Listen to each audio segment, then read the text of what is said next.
বন্ধুরা আজকে আবার যাচ্ছি ফাইনালি সব পেপার কমপ্লিট করে গ্যাসের কাছে। আজকে আশা করছি গ্যাস হয়ে যাবে।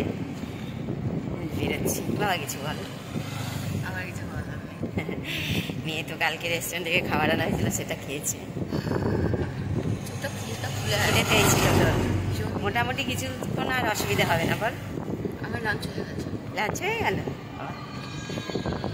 যাই হোক, বেরোচ্ছি এখন। ব্লগটি এখান থেকে শুরু করছি।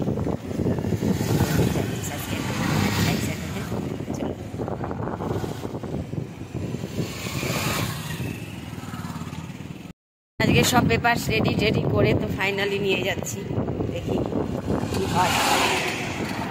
আজকে ভাবছি একদম নিয়েই ঢুকবো, রিকোয়েস্ট করবো যে দাদা না মানে নিয়ে মানে কি ওদের বলবো, হ্যাঁ দিয়ে দেবে।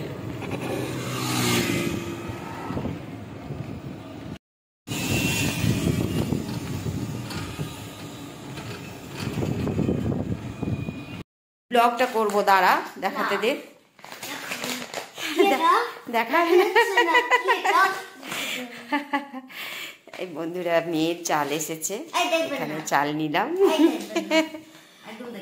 এই বাড়িতে চাল ছিল না, ভেবেছিলাম এইখানেই মানে ওখান থেকে অর্ডার দেওয়া দিয়েছিলাম। 7 তারিখ হতে হতে তো জানতাম এখানেই থাকবো। আজকে এলো চালটা, খুলছে মেয়ে। এইমাত্র খাওয়া দাওয়া করে একটু শুয়েছিলাম, সেই সময় এলো চালটা। স্নান ধান হয়ে গেছে, খাওয়া দাওয়া হয়ে গেছে, শুয়েই ছিলাম। এইমাত্র চালটা এলো অনলাইনে, সেই জন্য উঠলাম। দেখি এইসব রেডি করে নিয়ে এর মধ্যে আবার কলেজ শুরু হয়ে যাবে। ইমা ওরকম করছিস কেন? ওটা ছুঁড়ে ফেললি কেন এভাবে?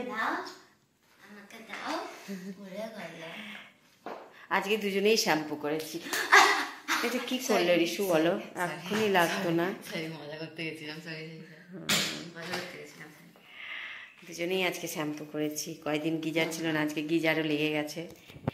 গিজারের গরম দিয়ে আজকে স্নান করেছি। আমার মেয়ে সোনা মেয়ে, ছোট্ট একটা গিজার লাগানো হয়েছে, 2000 টাকা দাম। এখানে ভীষণ ঠান্ডা জল, সবই তো দিয়েছে, বাড়িওয়ালাই দিয়েছে। বেড এইসব কিচ্ছু কিনতে হয়নি আমাদের, শুধু এখান থেকে একটা আলমারি নিয়ে এসেছি আমাদের, আর কিচ্ছু কিনতে হয়নি। আগের টেবিলটা ছিল, তো ভাবলাম যাই হোক, টাকা তো সেরকম হলো না, 2000 টাকায় কমে পেয়েও গেলাম গিজারটা। ঠান্ডা জল, স্নান করা যাচ্ছে না, এত ঠান্ডা। তো সেই জন্য একটা গিজার শুধু লাগিয়েছি, পয়েন্ট সবই করে দিয়েছে, বাকি সব কিছু ফেসিলিটি বাড়িওয়ালায়।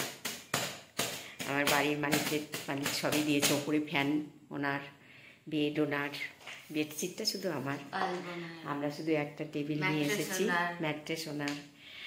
আর যেহেতু আমার আগের গ্যাসটা করা ছিল ভাগ্যি, সেই জন্য গ্যাসটা আমার এখানে ট্রান্সফার করলাম, অসুবিধে হলো না, আমার ওই গ্যাসেই হয়ে যাবে। আর বাড়ির মালিকের ওয়াটার পিউরিফায়ার লাগানো আছে, সেখান থেকেই জল পাবো, অসুবিধে নেই।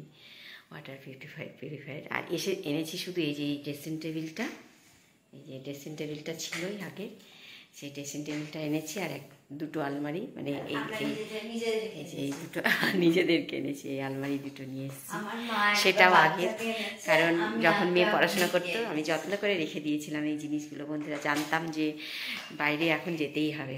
আর এই টেবিল দুটো, পড়ার টেবিল দুটো, একটা টেবিলে পড়ছে আর একটা টেবিলে আমার ডাইনিং টেবিলের কাজ করছে, এটাতে খাওয়া দাওয়া হচ্ছে। এইরকম করে গুছিয়ে রেখেছি, রোজ কাজ সব কিছু কমপ্লিট।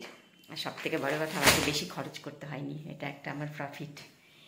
সব কিছুই বাড়িওয়ালাই দিয়েছে। তো এই তো আজকে ব্লগ বানাচ্ছি, সুন্দর ব্লগ বানাচ্ছি। বন্ধুরা প্লিজ আমার ব্লগটি পুরো দেখবেন।